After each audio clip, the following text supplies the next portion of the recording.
අයිබෝවන් මම චෙප්සිල්ලා අපි අද බලමු පපඩම් හදන්නේ කොහොමද කියලා. පපඩම් අපි හැමදාම එදිනෙදා ආහාරයට ගන්න කෑම වර්ගයක්.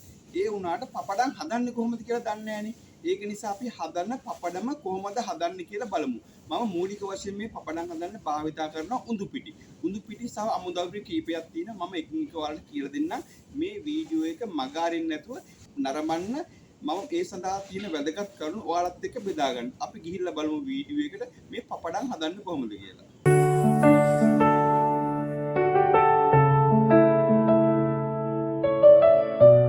පපඩම් ඩෝ එක හදන්නේ. පපඩම් ඩෝ එක හදන්න කලින් අපි බලමු මේකට අවශ්‍ය කරන බඩු මොනවද කියලා. මම මෙතෙන් දාන්න දෙන උදු පිටි ග්‍රෑම් 500ක්. බේකින් සෝඩා තේ හැඳි 1යි. කියුමින් පවුඩර් තේ හැඳි 1යි. ගම් මිරිස් කුඩු තේ හැඳි 1යි. ලුණු කුඩු තේ හැඳි 2යි. vegetable oil තේ හැඳි 2යි. අපි බලමු දැන් මේ ඩෝ එක හදන්නේ කොහොමද කියලා. සූදු කුඩු ටික එකතු කරනවා. ජීර පවුඩර් එකතු කරනවා. baking soda, gum miris kudu, lunu kudu. එකක් දැන් මේක හොඳින් මම මිශ්‍ර කරගන්නවා. මිශ්‍ර කරගෙන අපි vegetable oil ටික එකතු කරනවා. vegetable oil ටිකත් හොඳට මිශ්‍ර කරගන්නවා. දැන් මේක මම ඩෝ එක හදන්න අරගෙන තින්නේ උණුසුම් ජලය. උණුසුම් කියන උණු වතුර. දැන් මේක උණු වතුර ටික එකතු කරනවා. අපි ගෙදර පොල්ට්‍රි ඩෝ එකක් කරන ප්‍රමාණයට මේක අනාගන්නේ.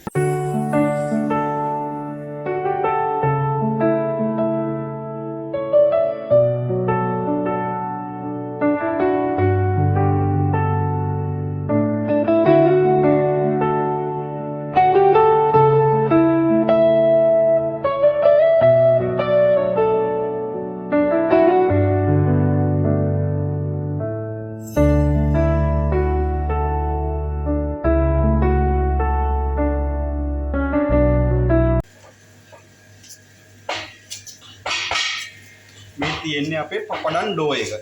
දැන් මම ඩෝ එක හොඳට හાર્ඩ් ඩෝ එකක් හැදුවා. අපි ගෙදර පොල් රොටි හදන්නේ. ඒ විදිහට තමයි ඒ වගේ තමයි ඩෝ එක හදාගන්නේ. දැන් මම ඩෝ එක හදලා ඉවරයි.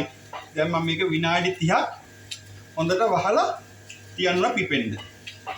ඊට පස්සේ අපි බලමු ඊකට මොකද කරන්න කියලා. මේ තියෙන්නේ අපේ පපඩම් ඩෝ එක. අපි දැන් මේක තුනී කරගමු. මම ඉස්සරින්ම උඳු පිටි ටික ටේබල් එකට මෙහෙම ගහගන්නවා. ගහගත්තාට පස්සේ අපි ඩෝ එක හොඳට සීට් කරගන්න ඕනේ. පොලින් පින් එක ගන්න හොඳට තුනී කරගන්න.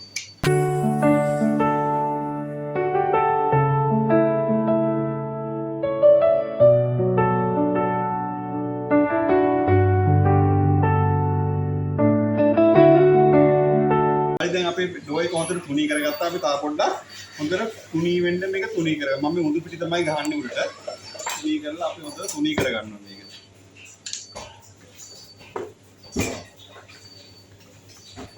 අපි දැන් අපේ කටර් එකෙන් අපේ අවශ්‍ය ප්‍රමාණයට පපඩම් ටික කපා ගන්නවා.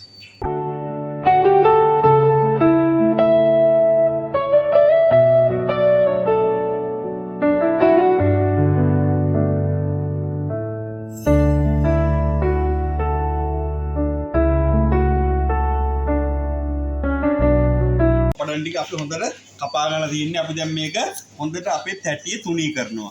තුනී කරලා පැය 5ක් කාලයක් හොඳට අවුවේ තියලා වේලන්න ඕනේ. ඊට පස්සේ අපි වේලලා වේලුවට පස්සේ බලමු පපඩම් ටික බැදලා අපේ පපඩම් ටික හරියට ඇවිල්ලා තියෙනවද කියලා. හරියටම හරි මේ රෙසිපිය ඔයාලත් මේ රෙසිපිය පළවු කරන්න කියලා මම ආදරෙන් ඉල්ලා සිටිනවා. එහෙනම් අපි බලමු පපඩම් ටික බැදලා කොහොමද කියලා එන්නේ. මේ තියෙන්නේ අපි හදාගත්ත පපඩම් ටික. දැන් පැය 5ක් හොඳට වේලිලා තියෙන්නේ. අපි දැන් මේක බැදලා බලමු කොහොමද පපඩම් එක හොඳට එනවද කියලා. හොඳට වේලිලා තියෙන්නේ පැය 5ක් මම වේලුවා. අපි දැන් හොඳට අස්තිච්ච තෙල් එකට මේක දානවා.